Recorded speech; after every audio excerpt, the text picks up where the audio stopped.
Good morning and welcome back to Good Morning Greyhounds, Season 7, Episode 9. I'm your host, Charles Foster, and today's episode we're joined by Andy Kirschman and Tristan Blakely. They both play roles in the musical Next to Normal that is having its first performance today. We're so excited to have you guys. Thank you so much for joining us.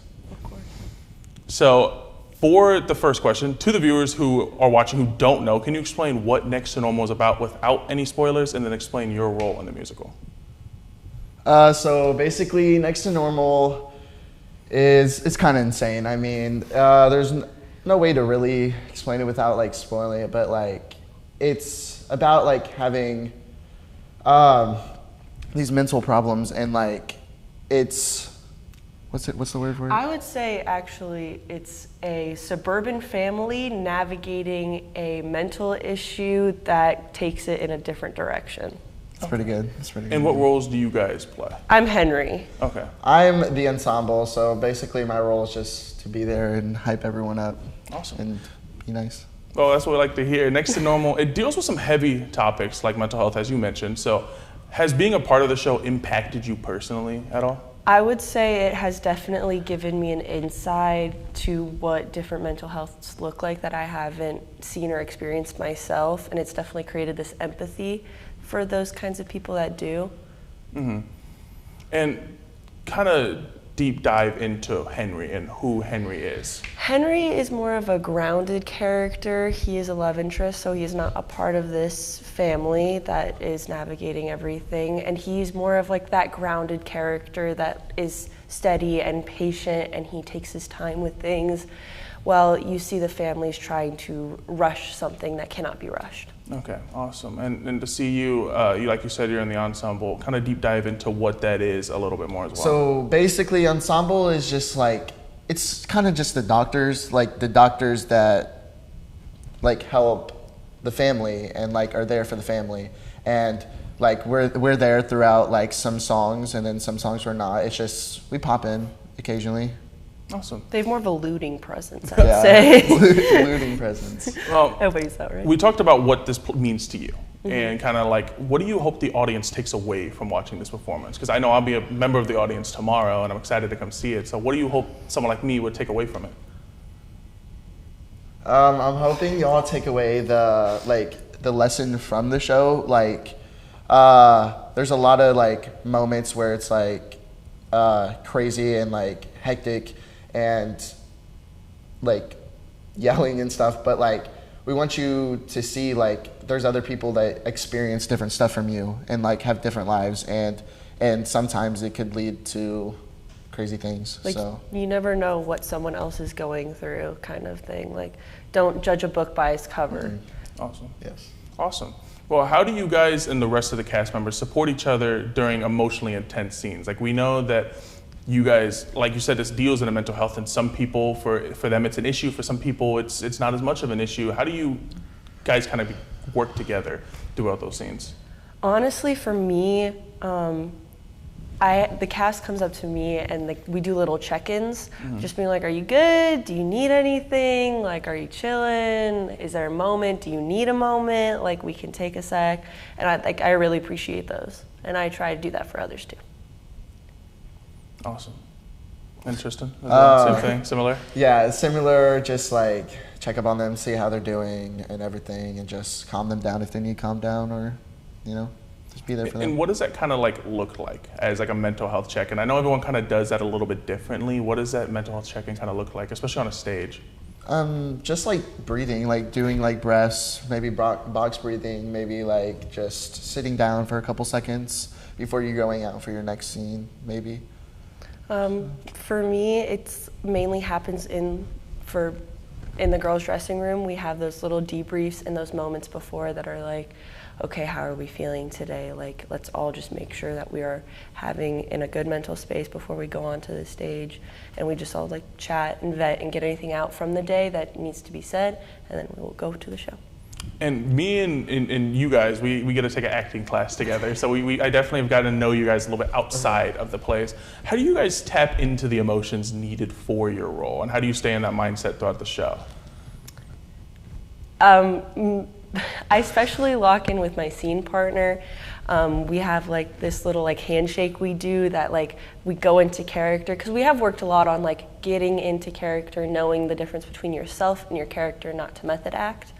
And that really helps me, like having that lock-in moment and just preparing for that to get on stage, because I know I'm not Henry, but I need to be him in that moment. Of course. For me, I just wipe everything that's away in my mind and like breathe like heavily, and then boom, that puts me in the set to be a doctor, to be the doctor that I need to be, and it just works every time for me. And I know that you get to go through a little bit of intimacy. Yes. How do you deal with that kind of intimacy, especially with someone as a friend off stage? Well, a little shout out to our intimacy coordinator. She helped us work through that. I definitely say it's almost more comfortable doing it with a friend rather than a stranger. And we respect each other's boundaries, and we always talk about the boundaries and if we are comfortable with it or if we're not comfortable with it. And we try not to cross in each other's boundaries, but I think it's fairly chill. And we, like I said, we take an acting class together, and we spend a lot of time prepping for our characters Yes. in the class. How much do you guys prep to become your guys' characters? And before, you know, the show, once you guys hear that you got the part, what does that kind of look like? What does that process look like? So basically, the process just is like mostly the directors helping us get into that headspace to play this character.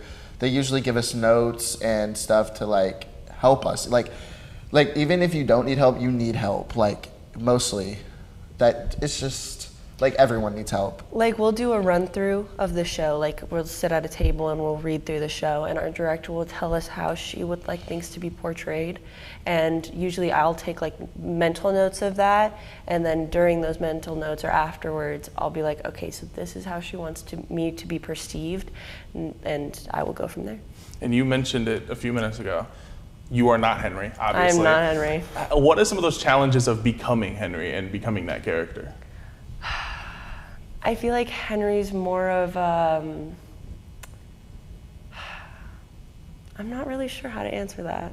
But like, I feel like Henry's just, he has one goal and he's trying to get that goal. And I feel like sometimes in my life, I'm not trying to just aim for that one goal. I feel like there's multiple goals that need to be achieved. But Henry he's very set on this one thing. Okay. And do you have like a line that comes to mind? What do you think that kind of describes Henry? Yes. The line beforehand is Natalie, the character, she says, oh, you're one of those pretentious stoner types. And something that I feel like really involves Henry is just, I'm not pretentious and I'm definitely not classical. It's also rigid and structured. There's no room for improvisation. You have to play the notes on the page. It's like, he's saying he's not uptight, he's okay to be let loose, and that like there's no room for improvisation, like it's okay, like you don't have to follow a certain script. Like it's okay to just be free for a little bit. And then Tristan, same thing for you. What are some of those challenges that come with preparing for your role? Some of the challenges are like just being on time for my cues, and like because backstage there's not a lot of room. We're all stressed and everything, and everyone's in the way. So like being able to like hit those cues on time sometimes like can be kind of hard, but we get through it. So. And you mentioned the backstage is very, very stressed and it's hectic. What is that like? Walk me through what backstage kind of looks like for you guys. So there's stage left and there's stage right. I'm mainly on stage left, and I feel like he's mainly on stage right. Stage left isn't super chaotic because there isn't a lot of people on that side, but it's smaller, so there's a tiny props table, and we have 2 crew members on this side running cues and running sets back and forth. We have this giant table that has to be moved back and forth, along with the stools, and it's just everyone has to be ready to go, and you need to know where to go and not to be in the way. That's kind of how it is. And also we have a costumes rack back there, so like running into that is inevitable. Is it the same thing on your side? Yeah, the right side is a little bit bigger, but there's so much more people on there, and there's so much more props. Like there's chairs, there's tables, there's everything, like big props, like in the way. Like there's a lot of us just being like move, and it gets very hectic back there. So, yeah. And you guys have a pretty big cast, and like you said, a pretty small area. So inevitably, you guys are going to be very, very close. A lot of opportunities to talk. Does that make you guys closer in the fact of you guys being on top of each other all the time? 100%. Yes, 100%. But I wouldn't call it a big cast. I feel like we have 8 people in our cast, like that, yeah. and usually like musicals have a range from 20 to 40 people in a cast. Like in my high school, it would range from 20 to 40 kids. So only working with these specific 8 people almost every single day has definitely made us closer. And how does having 8 people, like you said, compared to ones that you did in high school, 20, 40 people, how does that change how the musical is produced and how that prep process is for you? Which is, I feel like it just makes us closer, and it makes our scenes more like there, because like we're close with each other. We know each other, we know our boundaries, we know everything, and I feel like that would make us closer and make the scene more authentic because we, know each other. Yeah, and we developed those friendships. Yeah. So it was easier to have those interactions on the stage. And I've gotten to be with you guys back there a little bit and see how that friendship is. And it's a very, very fun area. I will definitely say that. And, just a little lighthearted question now. If you could switch with one of the characters, what character would you switch to and why? Man, I would love to play Diana. I just love her vocals, but also it could be the person who plays Diana. I just love her vocals so much. And she just, I don't know, I think it's just the actor who really encompasses Diana. I just love how she plays it, so I feel like I would love to play it how she does. And you want to give a little shout out to the actress? Ainsley? Ainsley? Okay. Ainsley. The one character I would want to switch with is Gabe, which is played by Max Gallagher, and he's amazing. He is. His voice, his vocals, amazing, and you'll see that in the show. It's great. I am very, very excited. We're going to take a quick break. Make sure you come out to support the Next to Normal cast starting tonight. I know I'll be there tomorrow. You won't want to miss this incredible and emotional performance for Good Morning Greyhounds. I'm Charles Foster. We'll be right back.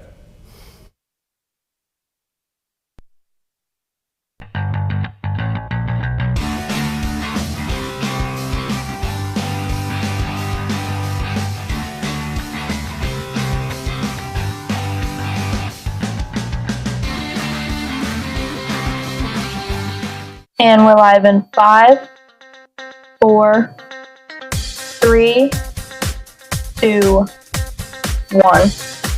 Good evening and welcome back to UND TV News.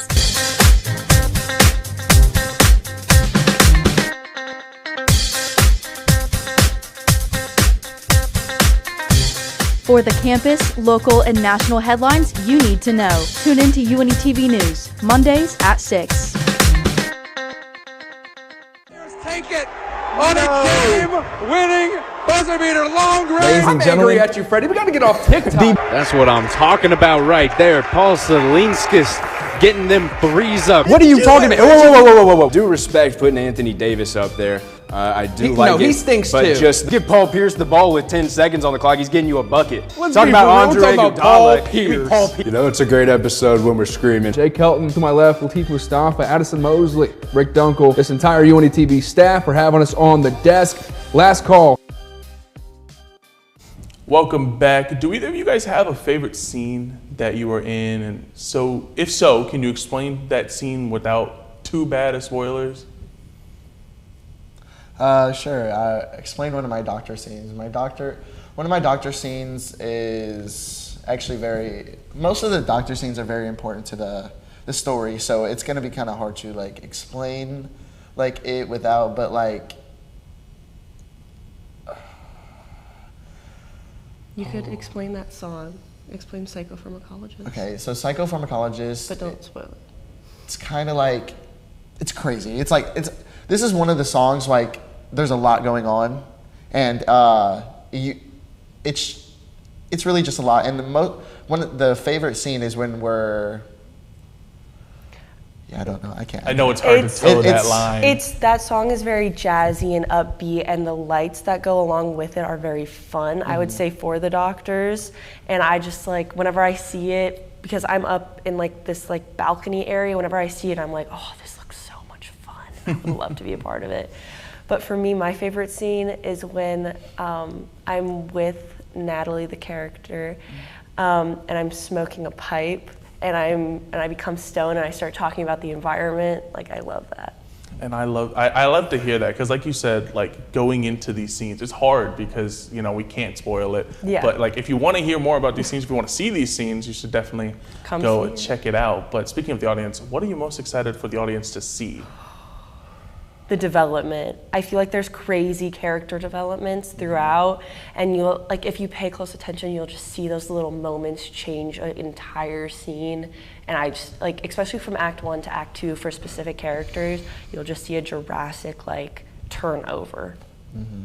I think the audience should be most excited to see either, like, the moments between the three family members, Natalie, Dan, and Diana, because those scenes really speak like volume. Like, it's really emotional. It's all there, and like their vocals with it becomes like, it's just beautiful. It's amazing. And is the meanings of the characters for you, you talked about some of the character switch-ups, is that more from body language or things that the audience might take away, or is it directly in words and kind of described to you? Can you repeat? Oh, sorry. No, it's Whenever okay. you kind of talked about how characters, you can kind of notice a character switch, and as you begin to develop more as a character, is that mostly through like dialogue, through words, through song, or is that through, you know, just kind of body language? Actually, I feel like they switch through like their actions that they are doing, the way that they are portraying themselves in that scene. You'll just see like, oh, this is going to either evolve into something better or something worse, and you can just see it throughout each scene. Like, it flows fairly well, and you'll just, I don't know, it's mainly through body language, I would say. Yeah. Awesome. Well, what have you guys learned from this show that you'll be able to carry on with you beyond college? Not only from an acting standpoint, but maybe also from as a person. Learn about yourself. I think the most I'm going to carry from this show is the friendships that like I've made along, because everyone in the cast is just great. Like, Andy's great, Ansley's great. Like, we've all developed a bond that's super strong, and I feel like that bond we're going to be able to carry with us for a long time and remember, oh, like, these people were like my stable through the show, you know? Mm-hmm. I would say I'd carry, not to take everything at face value. There's a lot of, like, we're in drama, there's going to be drama, but I feel like sometimes it's those moments of anxiety that make you say something and you don't mean it, and then it's just, you continue on because this is your theater family, so you have to understand that not everything they say is meaningful, and I want to carry that along with me for future acting, because you're not going to act with everybody you like, and it's okay to form those connections, but also it's okay to have those moments and like talk things out.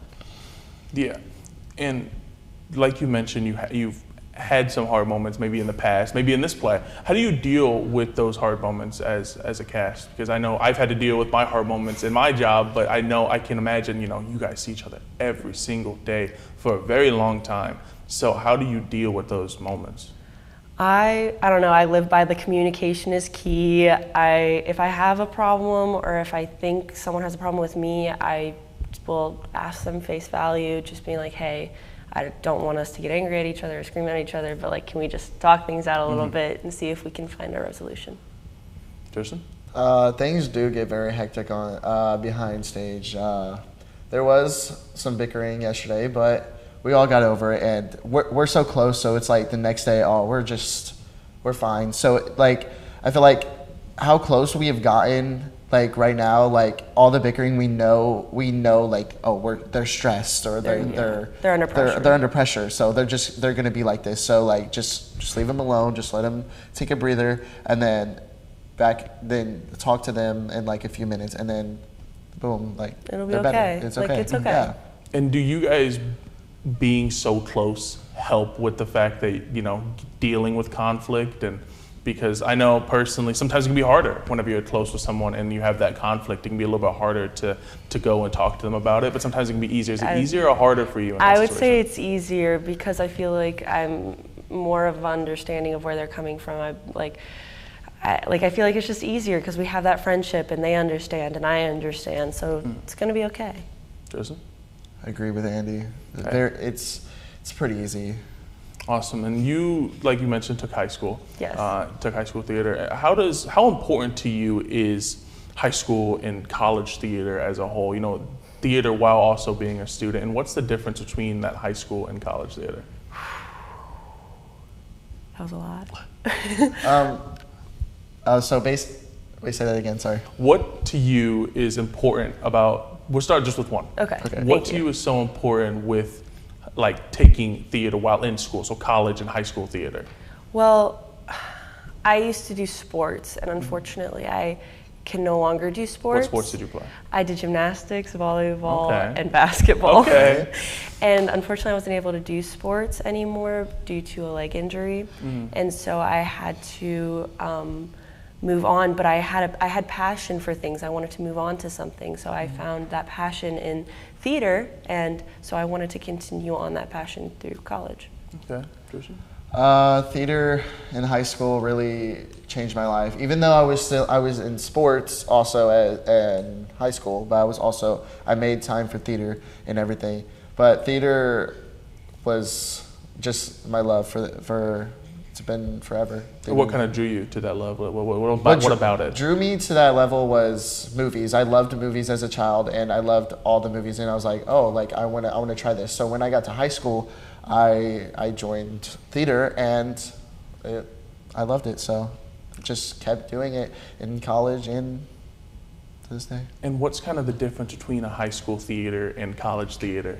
For me, my high school theater was run like the Navy. Like this director was very strict about like dates and show times and everything and costumes and props, and like it was a lot more hectic. Like again, my cast was typically like 30 to 40 kids sometimes, and it's just like everyone has a specific part, but like it gets real confusing sometimes. I bet. So it was just very strict. But college, I feel like it's more free flowing. Like we're all adults, we have things we have to do, it's okay. Basically, in my high school, it was very strict too. The teacher was always on like something. He was sorry. But college, I feel like, is way like less controlling and less like, oh, we need this now. Like, but in high school, it was like now. We need this now, because my director was always stressed. He was always like just on something. On edge. I feel like that's kind of like a saying towards high school. It's like everyone like I remember hearing that this won't fly in college, and it definitely has flown in college. Yeah, and high school was, 100%. like you mentioned, was run like the military. So Yes. it's interesting to see how that's similar also in the theater aspect, because that's not something I personally did. So I'm very intrigued to see that. And what type of person, what's kind of the target audience for this show for you? Ooh. Probably like coming of age adults. Most likely, maybe some older adults, maybe, and just not kids, honestly. Not kids. I don't think, maybe probably not kids. I'd say people dealing with certain mental health issues, or even just like a mom could relate to it, or certain moms could relate to it. So. And we're a little bit younger. Yeah. What was your knowledge of this play before auditioning for it? So basically, like, I didn't know anything about it, really.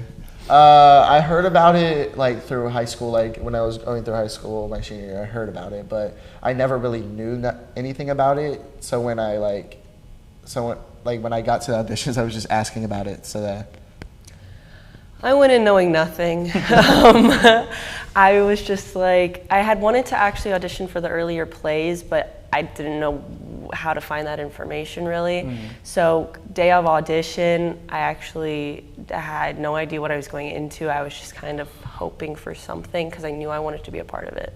And we talked about some of those previous productions you've been in, maybe in high school, maybe in college. How have they helped you prepare for this role and get into, you know, a pretty good play in Next to Normal? They've definitely taught me that, like, during auditions, this is like the time to show that you can either act or that you can sing. Like, this is like, it's time to show off. And it's definitely helped me with my stage presence. I used to have really bad stage fright, and it's definitely helped me with that, clearly. Well, I think previous shows that I've been in high school really helped me with the doctor role, because it's ensemble, so it's dancing and stuff. So, in high school, I did a lot of like dancing work and choreograph and everything. So I feel like, yeah, it really helped me, and been in a couple like plays. So my previous plays were, it wasn't that hard, I feel like. What is your favorite play that you've been in?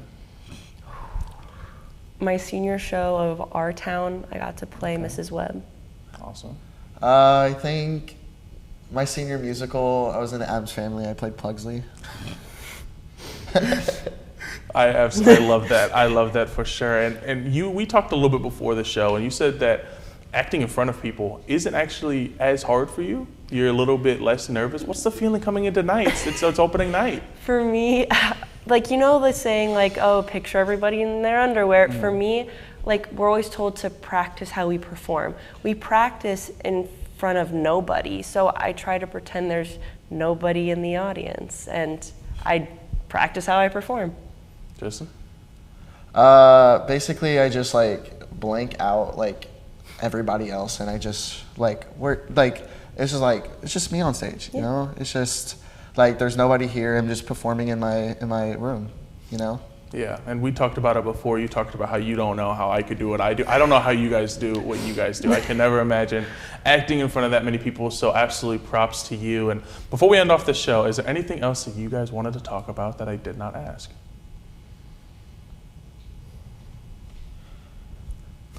I would say come see the show, be prepared for a lot of emotional scenes, and those emotional scenes, take it how you will. Good. Yeah. I'm going to this play with Vanessa, our producer, and every single time there's a sad moment on a screen, you can look over and you see the tears in her eyes, and I'm expecting to see that tomorrow. I'm really excited to come see it, and I know about all the work you guys have put in it, and just I can't wait to come see what the final product looks like on stage. Oh, and I want to give a shout out to our lovely director and band, because the band is killing it, and sound and lights and crew, they're also killing it. Well, go support the play. Thank you for joining us for this episode of Good Morning Greyhounds. Be sure to check out all of our other productions on YouTube to stay up to date on all things entertainment, news, and sports at UND TV. Have a good morning, Greyhounds.